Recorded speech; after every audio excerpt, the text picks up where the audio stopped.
Fire fighting. Fire tetrahedron कहता है कि आग लगने के लिए 4 फैक्टर का होना आवश्यक है: heat, fuel, oxygen and free radicals. Fire fighting में हमारी ये कोशिश होती है कि इन्हीं चार इंग्रेडिएंट्स को हम किस तरीके से कम करें या सीन ऑफ फायर से हम इसको हटाएं। तो हीट को कम करने की प्रक्रिया फायर फाइटिंग में कूलिंग कहते हैं। फ्यूल मींस कॉम्बस्टिबल मटेरियल या बर्निंग मटेरियल। बर्निंग मटेरियल की हटाने की प्रक्रिया स्टार्विंग कहलाती है।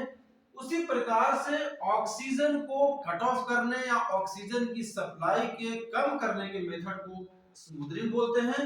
और फ्री रेडिकल जो कि चौथा टर्म है उसको हम क्वेंचिंग बोलते हैं। यानी मेथड ऑफ फायर फाइटिंग में देख सकते हैं, कूलिंग का मतलब होता है रिमूवल ऑफ हीट, स्टार्विंग का मतलब होता है रिमूवल ऑफ कंबस्टिबल मटेरियल अर्थात बर्निंग मटेरियल, स्मूदरिंग का मतलब होता है ऑक्सीजन की सप्लाई को कट ऑफ करना या कम करना, और क्वेंचिंग का मतलब होता है कि फ्री रेडिकल्स को हटाना जिससे कि रिएक्शन की जो मोशन है वो कम हो सके। अब हम बारी बारी से देखते हैं चारों फैक्टर्स क्या क्या हैं।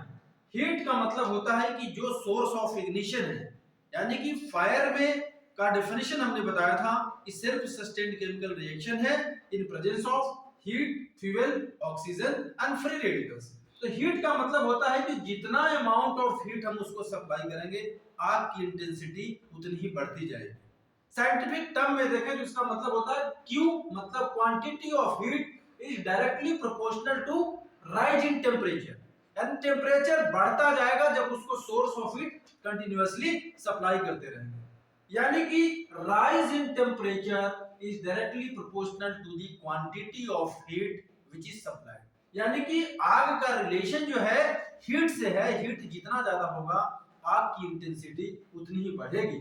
इसलिए फायर फाइटिंग में हम कोशिश करते हैं कि हीट हम जिस किसी भी माध्यम से कम कर सकें, और फायर फाइटिंग के इसी हीट को कम करने के मेथड को हम कूलिंग बोलते हैं। दूसरा फैक्टर हमारा फ्यूल। आग बुझाने के लिए हमें कोशिश करनी चाहिए कि जो चीजें जल रही है, कॉम्बस्टिबल मटेरियल है, उसको हम हटाएं, उसको हम कॉम्बस्टिबल मटेरियल को जलने से रोकें। अगला फैक्टर है हमारा ऑक्सीजन। ऑक्सीजन जो है वो बहुत ही इंपॉर्टेंट फैक्टर है आग लगने के लिए। सबसे पहले हम देखते हैं कि वायुमंडल में जो गैसेस हैं उनका कंपोजिशन क्या है।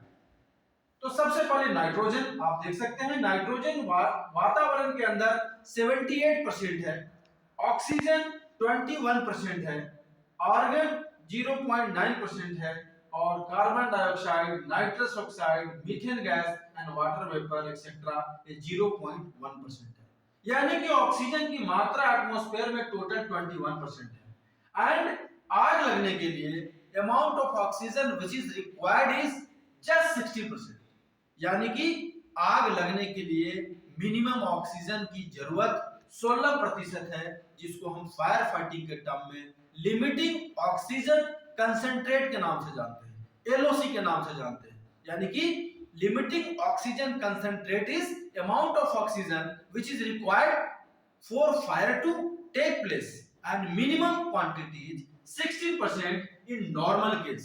However, for hydrocarbon, the amount of oxygen which is required for fire to take place is 12%. यानी हाइड्रोकार्बन के केस में ऑक्सीजन की मात्रा कम भी होगी तो आग लग जाएगी, क्योंकि हाइड्रोकार्बन बहुत ही ज्यादा इनफ्लेमेबल होता है, बहुत ही ज्यादा तेजी से जलता है। इसलिए LOC कह सकते हैं कि 60% एंड 12% है। यानी कि ऑक्सीजन हमारा एक महत्वपूर्ण फैक्टर होता है फायर फाइटिंग में। अगला हमारा है जो फैक्टर एलिमेंट वो है फ्री रेडिकल। फ्री रेडिकल होता है जो कि अनपेयर्ड एटम, इलेक्ट्रॉन और आयन होते हैं। आपको पता है कि किसी भी केमिकल रिएक्शन को, जैसा कि मैंने डेफिनेशन में बताया कि फायर एक सेल्फ सस्टेन्ड केमिकल रिएक्शन है, तो किसी भी केमिकल रिएक्शन में इलेक्ट्रॉन एटम के आउटर मोस्ट ऑर्बिट के इलेक्ट्रॉन पार्टिसिपेट करते हैं। तो यहाँ पे ऑक्सीजन के टर्म में देख सकते हैं फ्री रेडिकल वो होते हैं जो कि अनपेयर्ड इलेक्ट्रॉन होते हैं। तो मैं ऑक्सीजन के केस में देखूं, ऑक्सीजन का एटॉमिक नंबर 8 होता है, इलेक्ट्रॉनिक कॉन्फ़िगरेशन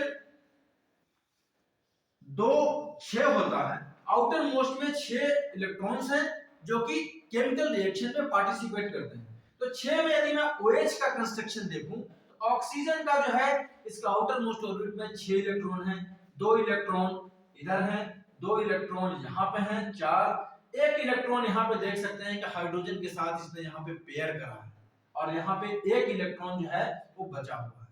तो this is an unpaired electron. अब ये जो अनपेयर्ड इलेक्ट्रॉन है यही रिएक्शन के मोशन को बहुत ही ज्यादा बढ़ाते हैं और फायर फाइटिंग को कंटिन्यू रखने में मदद करते हैं। बिकॉज जो अनपेयर्ड इलेक्ट्रॉन्स हैं they are highly reactive in nature, that's why इनका जो फायर का जो रिएक्शन का जो मोशन है, जो रिएक्शन की जो गति है वो फ्री रेडिकल की वजह से बढ़ जाती है। इस तरह हम देख सकते हैं कि फायर फाइटिंग के जो 4 महत्वपूर्ण फैक्टर्स थे उनका आग लगने में क्या क्या योगदान